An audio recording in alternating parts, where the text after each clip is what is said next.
Hello everyone. आज हम start करेंगे गणित मंजरी। क्लास 9th की बुक है ये, नई वाली एनसीईआरटी, और इसमें chapter number 2 introduction to linear polynomial. तो सबसे पहले समझते हैं कि एक्चुअल में पोलिनोमियल है क्या, उसकी डेफिनेशन क्या है। उसके बारे में बात करेंगे हम यूनिवेरिएट पोलिनोमियल की। तो ऑल्दो मैंने यहाँ पर लिखा हुआ है पोलिनोमियल का डेफिनेशन, बट उससे भी पहले मैं ये जानना चाहता हूँ कि आप 8th क्लास में अलजेब्रिक एक्सप्रेशंस पढ़ करके आए हैं, क्या आप उसकी नॉलेज है आपके पास या नहीं। अलजेब्रिक एक्सप्रेशन की डेफिनेशन रहती थी कि combination of variable and constants, और इनका कॉम्बिनेशन कौन कराता था भैया? Operators, mathematical operators like plus, minus, multiply और डिवाइड। जैसे मैं यहाँ पर लिखता हूँ 2x + 3, तो यहाँ पर आप देख सकते हैं ये वेरिएबल है, ये कॉन्स्टेंट है, दो, और इनका कॉम्बिनेशन प्लस ने कराया है। इवन आप देख सकते हैं कि 2 और x के बीच में भी एक मल्टीप्लाई का साइन छिपा हुआ है, 2 × x। सो इस टाइप की एक्सप्रेशंस को हम बोलते हैं अलजेब्रिक एक्सप्रेशन, क्योंकि इसमें वेरिएबल आ चुका है। अगर लिखा हुआ है केवल 2 + 3, तो क्या सर ये भी एक अलजेब्रिक, ये भी एक्सप्रेशन है? हाँ, एक्सप्रेशन तो है, बट अलजेब्रिक एक्सप्रेशन नहीं है। क्यों? क्योंकि इसमें केवल और केवल कॉन्स्टेंट है, कनेक्टेड बाय मैथमेटिकल ऑपरेटर्स। ठीक है, तो कभी भी ऐसा आता है कि केवल कॉन्स्टेंट का कॉम्बिनेशन है कनेक्टेड बाय मैथमेटिकल ऑपरेटर्स, तो हम उसको अलजेब्रिक एक्सप्रेशन ना बोल करके बोलते हैं अरिथमेटिक एक्सप्रेशन। क्या बोला मैंने? Arithmetic expression. ठीक है, arithmetic. And this type of expression जिसमें वेरिएबल आ जाए उसको बोलेंगे बेटा अलजेब्रिक। आई होप इतनी चीजें क्लियर है। नाउ थिंग इज कि सर अलजेब्रिक एक्सप्रेशन तक तो ठीक था, पर तो हम 8th क्लास में पोलिनोमियल भी आए थे। लेकिन एक बार छोटा सा क्वेश्चन आप पूछ लीजिए कि पोलिनोमियल और अलजेब्रिक एक्सप्रेशन में डिफरेंस क्या है। चलो मान लो कि मैंने पूछ लिया कि what is the difference between polynomial and algebraic expression. Hopefully बच्चे लोगों का जवाब आ चुका है कि सर पोलिनोमियल में वेरिएबल की पावर, क्या बोला मैंने? पोलिनोमियल में वेरिएबल की पावर केवल और केवल होल नंबर हो सकती है। सर, वेरिएबल की पावर होल नंबर हो सकती है, इसके अलावा कुछ भी अगर आया तो हम उसको पोलिनोमियल नहीं बोल सकते। सर एक दो एग्जांपल। बिल्कुल बेटे, एग्जांपल लो तुम। जैसे यहाँ पर लिखा हुआ है 2x + 3, आप इसी को देखो, ये अलजेब्रिक एक्सप्रेशन है, बिल्कुल है, बट क्या पोलिनोमियल भी है? चेक करते हैं। इसमें वेरिएबल कौन है? x की पावर कितनी है बेटा? कुछ भी अगर पावर लिखी हुई नहीं है तो हम कह सकते हैं कि 1 पावर लिखी हुई है। तो अगर पावर 1 है, 1 is a whole number, yes this is a polynomial as well. तो कह सकते हैं हम कि दुनिया की जितनी भी अलजेब्रिक एक्सप्रेशन हैं वो पोलिनोमियल नहीं हो सकती, बल्कि दुनिया के जितने भी पोलिनोमियल हैं वो सभी अलजेब्रिक एक्सप्रेशन होंगे। क्यों होंगे? ध्यान से सुनना बेटा। अलजेब्रिक एक्सप्रेशन की ही एक स्पेशलिटी निकल करके बाहर आई और उस क्लास को बोल दिया गया कि ये पोलिनोमियल है। दैट मीन्स किसी भी चीज को पोलिनोमियल होने से पहले अलजेब्रिक एक्सप्रेशन होना पड़ेगा। अगर वो अलजेब्रिक एक्सप्रेशन है तभी चांसेस हैं कि वो पोलिनोमियल हो सकती है, अदरवाइज तो पॉसिबल है ही नहीं। Is that clear? सो अगर मैं लिखता हूँ 5, तो 5 इज अ पोलिनोमियल और नॉट? तो बच्चा पार्टी आपका जवाब आना चाहिए यस, क्योंकि बेटा आप इसको 5 × 1 लिख सकते हो, आंसर तो 5 ही रहेगा अभी भी। And now it can be written 5 × x⁴। Variable की पावर 0 लिखने से आपका आंसर 1 ही आता है, तो आंसर पर अब भी कोई इंपैक्ट नहीं हुआ। आप देख सकते हैं वेरिएबल की पावर 0 है and 0 is a whole number, that's it. एक एग्जांपल और देता हूं मैं, जो कि नहीं हो सकता वाला। जैसे मैंने लिखा x⁴ + 5। सो ये अलजेब्रिक एक्सप्रेशन तो है, क्योंकि अलजेब्रिक एक्सप्रेशन की डेफिनेशन में पावर से कोई लेना देना नहीं बताया गया है। केवल वहां पर बताया गया कि combination of variable and constant connected by mathematical operators. तो पावर कुछ भी होती रहे, कोई इशू नहीं है। ऐसे केस में अलजेब्रिक एक्सप्रेशन तो है, बट ये पोलिनोमियल नहीं है, क्योंकि वेरिएबल की पावर फ्रैक्शन है, जबकि वो पॉसिबल ही नहीं है। क्या हो सकती है? केवल और केवल whole number. Is that clear? चलिए इतना ही काफ़ी है। इसी तरीके से बेटा आप जानते हैं, होपफुली जानते होंगे, मैं ज़्यादा डिस्कस करना नहीं चाह रहा हूँ यहाँ पर, क्योंकि आप सभी लोग वेट कर रहे हैं क्वेश्चंस का, है ना। बेसिकली पावर नेगेटिव नहीं हो सकती, अंडर रूट में लिखा हुआ है तब नहीं हो सकता √x, क्योंकि ये भी पावर 1/2 ही होती है। फ्रैक्शन नहीं हो सकती, नेगेटिव नहीं हो सकती, अंडर रूट में नहीं हो सकता, दैट्स इट। तो क्या क्या हो सकती है? 0 1 2 3 4 5 अप टू इन्फिनिटी, इस टाइप के नंबर्स कुछ भी हो सकते हैं। वेरिएबल, मेक श्योर आप वेरिएबल की ही पावर को देख रहे हों।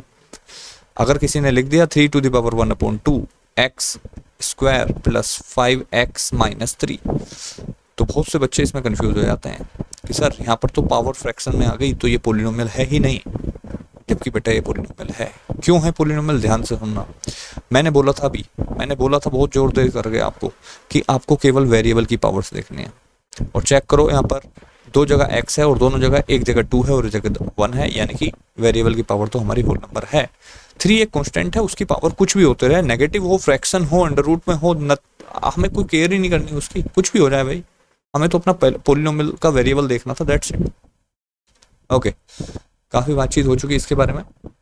बात कर रहे हैं algebraic expression involving one variable and its parts are called univariate polynomials. तो कोई ऐसा पोलिनोमियल या ऐसी अलजेब्रिक एक्सप्रेशन जिसमें केवल वन वेरिएबल हो और उसकी पावर्स हो, उनको यूनिवेरिएट पोलिनोमियल बोलते हैं। ऑल्दो पोलिनोमियल की रिक्वायरमेंट कुछ और भी हैं जो हम डिस्कस कर चुके हैं, बट यूनिवेरिएट का मीनिंग समझते हैं बेटा, एक ही variable. Univariate means one variable. So मैं इसको इरेज करता हूँ। तो अभी बच्चों के दिमाग में क्वेश्चन खटक रहा है, क्या सर पोलिनोमियल हमारा 2 वेरिएबल में भी हो सकता है क्या? बिल्कुल हो सकता है बेटे। अगर लिखें यहाँ पर x + y² + 3, तो यस ये भी एक पोलिनोमियल है। चेक कर लो, क्या चेक करना है कि वेरिएबल की पावर होल नंबर है। So this is a polynomial, but this is not univariate polynomial because it's having 2 variables. Okay, now यहाँ पर एक बात और लिखी हुई है, इससे बड़े कंफ्यूज हैं बच्चे। And its parts, one variable and its parts. तो बेटा वन वेरिएबल का मतलब ये है कि एक वेरिएबल हो, पहली बात तो, जैसे मैंने यहाँ पर लिखा x + x + 5x। अब इसकी पावर्स मैं अलग अलग कर सकता हूँ, यानी कि क्वेश्चन हमारे पास ऐसे आ सकता है +3 x³ + x² + 5x + 3। So how many variable in this polynomial? Sir variable तो एक ही है। अगर बेटा आपके दिमाग में 3 वेरिएबल आ रहा है कि सर एक वेरिएबल तो हमारा यहाँ पर x³ है, दूसरा x² है और तीसरा x है, तो गलत है। वेरिएबल तो एक ही है, वेरिएबल आपका x ही है, बट उसकी डिफरेंट पावर्स हैं। तो यही लिखा हुआ है जिसमें वन वेरिएबल हो और उसकी डिफरेंट पावर्स हो, ठीक है, its powers. So that means हम समझ चुके हैं कि इस टाइप का अगर कोई भी पोलिनोमियल मिलेगा तो उसको हम यूनिवेरिएट पोलिनोमियल बोलेंगे या फिर सिंपल पोलिनोमियल भी बोल सकते हैं। Okay, now degree of the polynomial. Degree of the polynomial is highest power of the variable. जैसे कि अगर मैं लिखूं x³ + x² - 1, so this is a polynomial और नो? पहली बात तो मैं ये पूछता हूँ आपसे, ठीक है सर पोलिनोमियल है। अब क्योंकि पोलिनोमियल है तो पक्का ये अलजेब्रिक एक्सप्रेशन भी होगा, तभी तो पोलिनोमियल बना। मैं फिर से बोल रहा हूँ बेटा, किसी भी चीज को वेरिएबल पोलिनोमियल होने से पहले अलजेब्रिक एक्सप्रेशन होना पड़ेगा, यानी कि एक अलजेब्रिक एक्सप्रेशन की स्पेशल क्लास को ही हमने पोलिनोमियल बोल दिया, ठीक है। Next thing, what is the degree? Highest power of the variable. That means यहाँ पर हम वेरिएबल देखें तो x है और उसकी हाईएस्ट पावर 3 है। सो इस हिसाब से बेटा इसकी डिग्री हो गई 3। मैं एक एग्जांपल देना चाहता हूँ आपको, बताओ 32x² + 5x + 3, what is the degree of this polynomial? Hopefully सभी बच्चों ने आंसर किया 2। चलो एक और एग्जांपल मेरा, 2⁵ x³ + 4, बताइए व्हाट इज द डिग्री? कुछ बच्चों के आंसर आ रहे हैं सर 5, कुछ बच्चों का आंसर आया 3 और कुछ बच्चों का आंसर आया 8। तो बेटा करेक्ट ऑप्शन आपका 3 है, क्योंकि 5 नहीं हो सकता। 5 वेरिएबल की पावर नहीं है, कांस्टेंट की पावर है। और मैंने बार बार बोला था कि वेरिएबल की पावर को देखना है, ध्यान से देखो, highest power of the variable, तो हमें वेरिएबल की ही पावर देखनी है, तो वेरिएबल की पावर 3 है, which is correct answer. Next, types of polynomials bye degree. तो डिग्री के बेस पर कुछ पोलिनोमियल्स होते हैं बेटा, जिसकी डिग्री 0 हो तो वहाँ पर कांस्टेंट पोलिनोमियल होता है। जैसे आप यहाँ पर देख सकते हैं एग्जांपल लिखा हुआ है 8 एक नंबर है और उसके पीछे x⁻0 लिखा जा सकता है। क्यों लिखा जा सकता है उसका मीनिंग मैं फिर से बता रहा हूँ। 8 can be written as 8 × 1, value change ही नहीं हुई, अभी भी 8 ही है। अब 8 × विद 1 की जगह x⁻0 लिखा मैंने, क्योंकि किसी की पावर भी 0 लिखूँ तो आंसर 1 बन जाता है मेरा, और 8x⁻0। सो दैट मीन्स अगर वेरिएबल की पावर 0 है, हाईएस्ट पावर तो 0 है यहाँ पर, so degree is 0, that's why this is constant polynomial. I hope you got it. Then linear polynomial degree is 1, so 3z + 7, what is the variable है? z, very good. Next, quadratic polynomial degree 2, so variable is x only, how many variable? Check करके बताओ कितने variable हैं। Very good, variable तो sir एक ही है but उसकी different powers हैं यहाँ पर। Cubic polynomial degree 3, that's why this is now one more thing you can add down here, quadratic. मैं बाई क्वाड्रेटिक की बात नहीं कर रहा हूँ, quadratic, quadratic QUARTIC, quadratic polynomial बेटा होता है आपका जिसकी डिग्री 4 होती है। Example 2x to the power 4 plus 3x cube plus 5x square minus 2x minus 5, मैंने ये लिख दिया यहाँ पर, ठीक है। तो इस तरीके से आप देख सकते हैं, तो ये क्वाड्रेटिक पोलिनोमियल है। कुछ बच्चे इसको बाई क्वाड्रेटिक बोल रहे होंगे, बेटा ये बाई क्वाड्रेटिक नहीं है, बाई क्वाड्रेटिक अलग होता है मेरे बच्चों, बाई क्वाड्रेटिक अलग होता है। बाई क्वाड्रेटिक क्या होता है सर? बाई क्वाड्रेटिक बेटा क्वाड्रेटिक पोलिनोमियल की पावर्स, मतलब जो जो टर्म्स क्वाड्रेटिक पोलिनोमियल है उनकी पावर्स को डबल कर दिया जाए। जैसे कि मैं एक एग्जांपल इसी का बना दूं, तो एक्स स्क्वायर है, इसकी power double x to the power 4 plus 5x, x है तो ये 5x स्क्वायर, और लास्ट में सिंपल वन है तो वो, ये है एग्जांपल आपका बाई क्वाड्रेटिक पोलिनोमियल का। मतलब क्वाड्रेटिक पोलिनोमियल की टर्म्स में जो वेरिएबल होता है उसकी पावर्स का डबल करना से जो नया पोलिनोमियल बना उसको बोलते हैं by quadratic. I hope you got it. तो बेटा अगर आपने गलत पढ़ा हुआ है तो प्लीज अपडेट करिए अपने knowledge. This is biquadratic. Okay, now we are moving to the next one. Example, identify parts of polynomial, so you can identify here. This is the example, polynomial given है हमारे पास, coefficient of y cube, तो y cube का coefficient 5 है, y square 1, y 2, you can have a look from here, ठीक है। This is the polynomial, इसमें से हम ढूंढ रहे हैं आंसर। कांस्टेंट टर्म -1, ध्यान से देखेंगे कांस्टेंट तो काफी सारे हमारे पास, 5 and 2 and -1, these are constant term, but constant term वही होती है बेटा जिसमें कोई वेरिएबल नहीं होता। So -1 is the constant term and the degree is 3, that is cubic, because the highest power of the variable is 3, that's it. Example exercise 2.1 अब हम कर सकते हैं, इतनी नॉलेज हमारे पास है। Find the degree of the following polynomial, 2x square minus 5x plus 3, so variable is x only and highest power is 2, that's why degree is 2. Y cube plus 2y minus 1, write down your answer. Very good, degree 3 because highest power of the variable is 3. Now -9, think about this, -9 which type of polynomial it is? Very good, constant polynomial and the degree is 0. 4z minus 3, polynomial का type बताओ पहले तो। Linear polynomial, बहुत बढ़िया। और degree कितनी है बेटे? सर डिग्री 1 है, तभी तो हमने इसको लीनियर बोल दिया। गुड, कितना आसान क्वेश्चन है। Right polynomial of degree 1, 2 and 3। तो 1 के लिए मैं यहाँ पर आंसर लिख देता हूँ, जैसे कि मैंने कुछ लिखा, कम से कम 5 आंसर लिखो यार, अपने आप को एलिब्रेट करो, है ना। जैसे मैंने लिखा x प्लस 5, एक एग्जाम्पल। दूसरा एग्जाम्पल मैंने केवल 5y लिख दिया, so this is also degree 1, क्या दिक्कत है? कोई जरूरी नहीं है कि 2 टर्म्स हो। देन थर्ड -7z, हर बार डिफरेंट वेरिएबल यूज कर रहा हूं, आप कुछ भी वेरिएबल यूज कर सकते हैं, नो इशू।